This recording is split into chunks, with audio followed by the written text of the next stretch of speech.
Assalamualaikum warahmatullahi wabarakatuh. Kami dari kelompok 5 akan menjelaskan tentang praktik akad salam yang beranggotakan saya sendiri, Romatul Uman, lalu ada Rizky Prihartini, dan yang terakhir Salsabila Okta Rahmawati. Yang pertama saya akan menjelaskan pengertian akad salam. As-salam adalah prinsip jual beli suatu barang tertentu antara pihak penjual dan pembeli sebesar harga pokok ditambah nilai keuntungan yang disepakati, di mana waktu penyerahan barang dilakukan di kemudian hari, sementara penyerahan uang dilakukan di muka. Menurut para ulama fikih, as-salam artinya menjual satu barang yang penyerahannya ditunda, atau menjual suatu barang yang ciri-cirinya jelas dengan pembayaran modal lebih awal sedangkan barangnya diserahkan di kemudian hari. Selanjutnya, transaksi akad salam. Yang pertama, pembeli diharuskan untuk melakukan pembayaran di awal akad. Maksudnya di sini itu saat terjadi dilakukan akad, pembeli wajib membayar sesuai harga kesepakatan. Lalu yang kedua, pembeli melakukan kriteria barangnya pada penjual yang disanggupi dan disetujui oleh kedua belah pihak saat di awal akad. Sebagaimana yang telah diketahui bahwa akad salam ialah akad pemesan barang dengan pembayaran di muka, maka menjadi suatu keharusan apabila barang yang dipesan adalah barang yang dapat ditentukan melalui penyebutan kriteria. Penyebutan kriteria ini bertujuan untuk menentukan barang yang diinginkan oleh kedua belah pihak, seakan-akan barang yang dimaksud ada di hadapan mereka berdua. Yang ketiga, penentuan tempo penyerahan barang pesanan yang disepakati kedua belah pihak saat di awal akad. Maksudnya di sini, saat di awal akad, pembeli dan penjual harus menyepakati waktu tempo penyerahan. Misalnya seperti 2 bulan kemudian. Nah, di saat 2 bulan kemudian itu, barangnya harus sudah ada. Yang keempat, barang pesanan adalah barang yang pengadaannya dijamin pengusaha. Yang dimaksud dengan barang yang terjamin adalah barang yang dipesan tidak ditentukan selain kriterianya. Adapun pengadaannya, maka diserahkan sepenuhnya kepada pengusaha, sehingga ia memiliki kebebasan dalam hal tersebut. Pengusaha berhak untuk mendatangkan barang dari ladang atau persediaan yang telah ada atau dengan membelinya dari orang lain. Persyaratan ini bertujuan untuk menghindarkan akad salam dari unsur goroh atau untung-untungan. Yang kelima, tidak dipersyaratkan pedagang adalah pemilik barang objek salam. Mungkin sebagian orang beranggapan bahwa pedagang yang dibenarkan untuk menjalankan akad salam ialah pedagang yang memiliki barang objek akad salam, dan anggapan ini tidak benar adanya.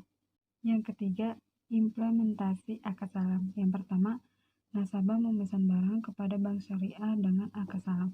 Ini harus diucapkan dengan jelas dan tidak menggunakan akad lain, misalnya seperti akad istiqnah. Yang kedua, nasabah menyerahkan dana ke bank syariah sebagai modal salam.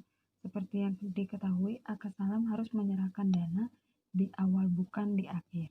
Ketiga, untuk memenuhi kebutuhan pemesanan dari nasabah, bank syariah memesan barang ke supplier. Keempat, bank syariah menyerahkan dana ke supplier sebagai modal salam. Jadi uang yang dari nasabah akan diserahkan kepada supplier dengan harga yang agak lebih rendah dari harga yang disepakati dengan nasabah. Lalu yang kelima, bank syariah menerima barang pesanan dari supplier. Dan yang terakhir, bank syariah menyerahkan barang pesanan ke nasabah sesuai dengan penyerahan waktu tempo. Sekian dari saya. Selanjutnya akan dijelaskan oleh pemateri selanjutnya. Saya, Rizky Partini, akan menjelaskan tentang teknis perhitungan transaksi salam. Berikut contoh kasus perhitungan akad salam, yaitu transaksi salam pertama. PT Torik Agung Mandiri membutuhkan 100 ton biji jagung hibrida untuk keperluan ekspor 6 bulan yang akan mendatang. Pada tanggal 1 Juni 2020, PT Torik Agro Mandiri melakukan pembelian jagung dengan skema salam kepada Bank Syariah Sejahtera. Adapun informasi tentang pembelian tersebut adalah sebagai berikut. Spesifikasi barang yaitu biji jagung manis hibrida kualitas nomor 2, kuantitas 100 ton. Harga sebesar 700 juta rupiah. Untuk per tonnya 7 juta rupiah. Waktu penyerahan 2 tahun setiap 3 bulan sebanyak 50 ton, 2 September dan 2 Desember 2020. Syarat pembayarannya yaitu dilunasi pada saat akad ditandatangani. Transaksi salam yang kedua yaitu untuk pengadaan produk salam sebagaimana diinginkan oleh PT Torik Agro Mandiri.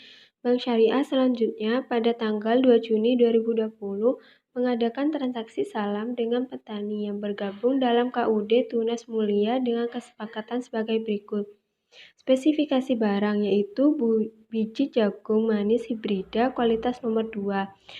Kuantitas yaitu 100 ton, harga yaitu 650 juta rupiah dengan per tonnya 6.500.000. Penyerahan modal yaitu uang tunai sebesar 650 juta rupiah.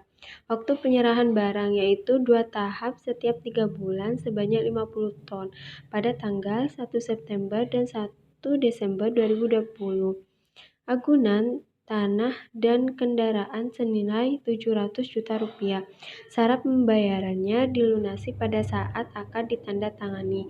Denda kegagalan penyerahan karena kelalaian atau kesengajaan 2% dari nilai produk yang belum diserahkan.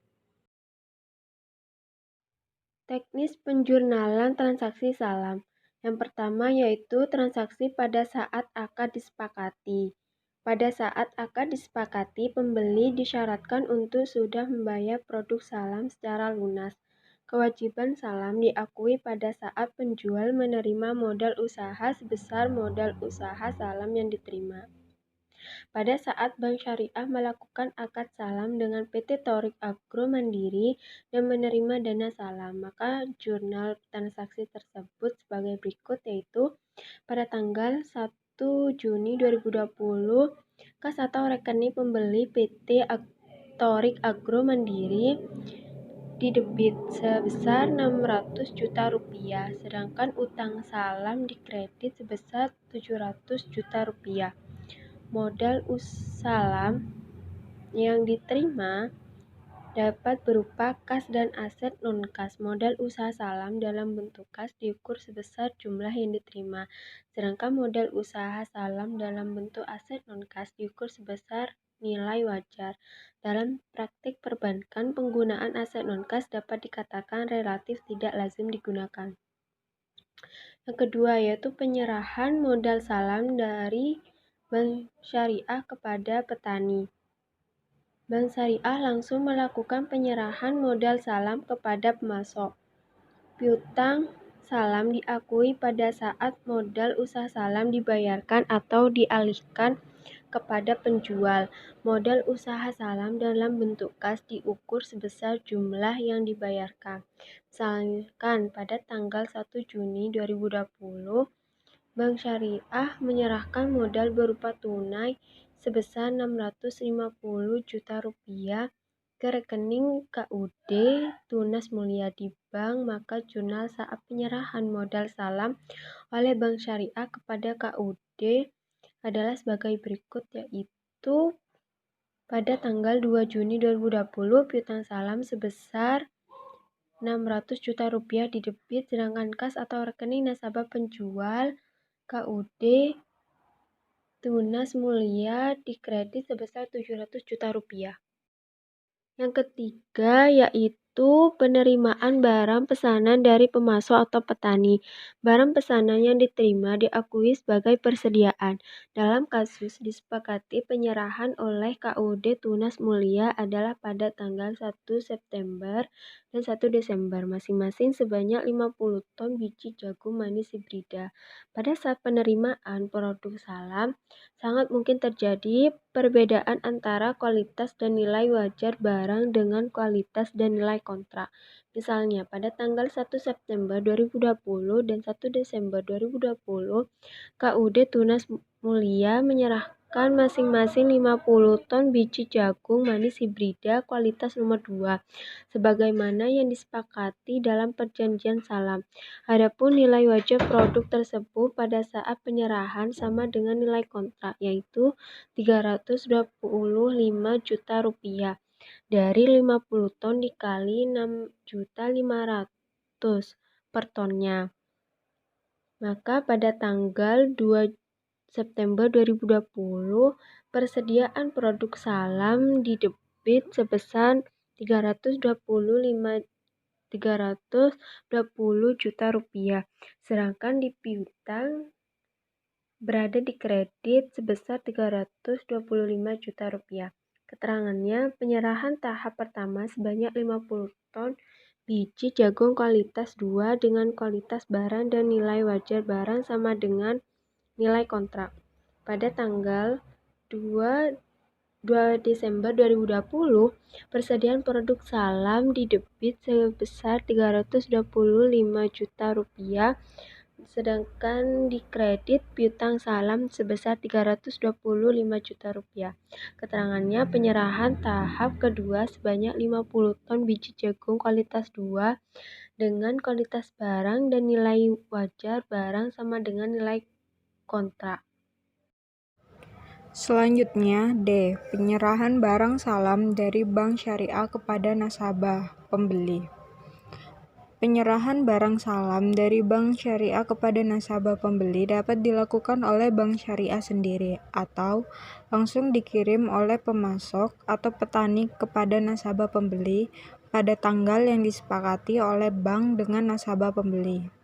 Misalkan, dalam kasus di atas, setelah menerima produk salam dari KUD TM pada tanggal 1 September 2020 dan 1 Desember 2020, masing-masing sebanyak 50 ton dengan kualitas dan harga sesuai dengan kesepakatan antara Bank Syariah dan KUD TM, yaitu sebesar Rp325 juta. Bank langsung mengirim produk salam tersebut ke gudang milik PT TAM pada tanggal 2 September 2020 dan 2 September 2020 dan 2 Desember 2020 pada kuantitas dan kualitas sesuai dengan kesepakatan.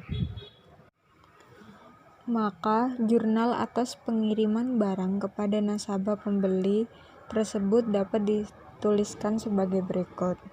Pada tanggal 2 bulan 9 tahun 2020, di rekening utang salam terdapat pada debit, yaitu sebesar Rp325 juta. Dan persediaan produk salam terdapat pada kredit, yaitu sebesar Rp325 juta. Lalu, pendapatan neto salam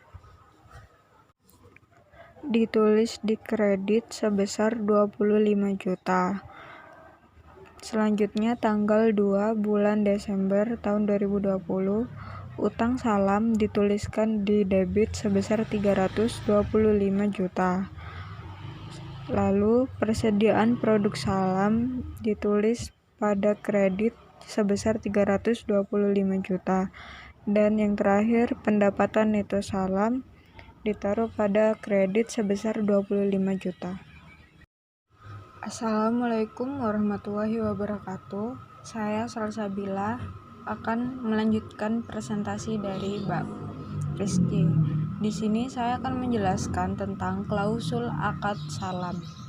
Nah, dalam klausul akad salam ini, untuk perbankan syariah di Indonesia terdapat dalam Peraturan Bank Indonesia Nomor 10/14/DPBS pada tanggal 17 Maret 2008, yaitu tentang pelaksanaan prinsip syariah dalam kegiatan penghimpunan dana dan penyaluran dana serta pelayanan jasa bank syariah, dan tertera pada poin 3.4, yaitu sebagai berikut. Yang pertama, terdapat persyaratan minimal yang harus diterapkan dalam perbankan syariah, yaitu poin A, bank bertindak sebagai pihak penyedia dana maupun sebagai pembeli barang, dengan nasabah yang bertindak sebagai penjual barang. Lalu pada poin B, barang dalam transaksi salam adalah objek yang dapat diperjualbelikan dengan memiliki spesifikasi, kualitas, jumlah, jangka waktu, tempat, dan harga yang sudah jelas yang pada umumnya tersedia secara umum di pasar. Lalu selanjutnya pada poin C, bank wajib menjelaskan mengenai karakteristik produk pembiayaan ini atas dasar akad salam kepada nasabah, serta hak dan kewajiban nasabah yang sesuai dalam ketentuan BI mengenai transparansi informasi tentang produk salam di bank dan penggunaan data pribadi nasabah. Selanjutnya pada poin D, bank wajib menganalisis rencana pembiayaan atas dasar akad salam kepada nasabah, yang meliputi tentang aspek pribadi yang berupa analisa terhadap karakter dan atau aspek usaha, yaitu meliputi analisa kapasitas usaha, keuangan, dan atau proyek usaha. Lalu pada poin E, bank dan nasabah wajib memiliki surat kesepakatan dalam bentuk perjanjian tertulis berupa akad pembiayaan atas dasar salam atau disebut juga dengan kontrak. Kemudian pada poin F, bank melakukan pembayaran barang nasabah harus dilakukan di muka atau secara penuh atau tunai, yaitu pembayaran segera setelah pembiayaan atas dasar akad salam disepakati atau paling lambat setidaknya 7 hari setelah pembiayaan atas dasar akad salam yang telah disepakati. Yang terakhir pada poin G, pembayaran yang dilakukan oleh bank kepada nasabah tidak boleh dalam bentuk pembebasan utang nasabah kepada bank atau dalam bentuk piutang bank. Selanjutnya, pada nomor 2, jika barang tidak tersedia separuh atau keseluruhan, maka sesuai dengan kesepakatan yang telah berlaku, bank berhak melakukan yang pertama, menolak untuk menerima barang tersebut dan meminta pengembalian dana yang telah dibayarkan. Lalu yang B, meminta nasabah untuk mengganti dengan barang lainnya yang sejenis dan atau memiliki nilai yang setara dengan barang tersebut. Lalu yang C, menunggu barang hingga tersedia dan barang tersebut telah utuh atau lengkap. Lalu pada nomor 3, jika bank menerima barang dengan kualitas lebih tinggi, maka bank tidak wajib membayarkan tambahan harga, kecuali telah terdapat kesepakatan dari kedua belah pihak. Yang terakhir pada nomor 4, jika bank menerima barang dengan kualitas yang lebih rendah, maka bank tidak diperkenankan untuk meminta potongan harga atau diskon, kecuali terdapat kesepakatan dari kedua belah pihak. Sekian presentasi dari kelompok kami, kurang lebihnya mohon maaf. Semoga bermanfaat. Wassalamualaikum warahmatullahi wabarakatuh.